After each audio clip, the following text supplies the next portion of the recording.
গত 16 বছরের সাথে শুধু তুলনা হইতে পারে জাহান্নামের। জাহান্নাম যেহেতু আমরা দেখি নাই, শুনছি কেমন হইতে পারে, এর সাথে আর কিছুর তুলনা চলে না। নাম্বার ওয়ান, এখন ধরেন বিএনপি আর জামাত ইসলামী, এই যে মানুষের বলবার, আমি আপনাকে একটু বলে রাখি যে শান্ত ভাই বলছিলেন যে অনেকের কথা শুনতে হয়েছে যে জামাত ইসলামী কেন বিএনপির সাথে।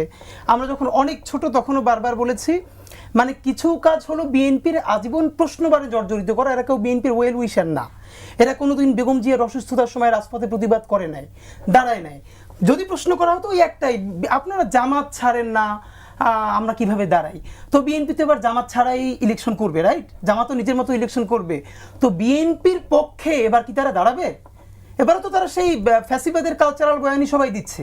আপনি খেয়াল করেছেন কিনা, আজকে আমি দেখেছি এই যে সম্পাদক পরিষদ, যার সভাপতি মাহফুজা নাম সাহেব ডেইলি স্টারের, সম্পাদক বণিক বার্তার হানিফ সাহেব, তারা 3টে ঘটনাকে উল্লেখ করে বলেছেন এই যে মপটপ হয়েছে এটার ব্যাপারে। এর মধ্যে একটা ডিআরইউ, যেটা রিপোর্টার্স ইউনিটিতে, যেটা এখান পান্নার প্রোগ্রাম।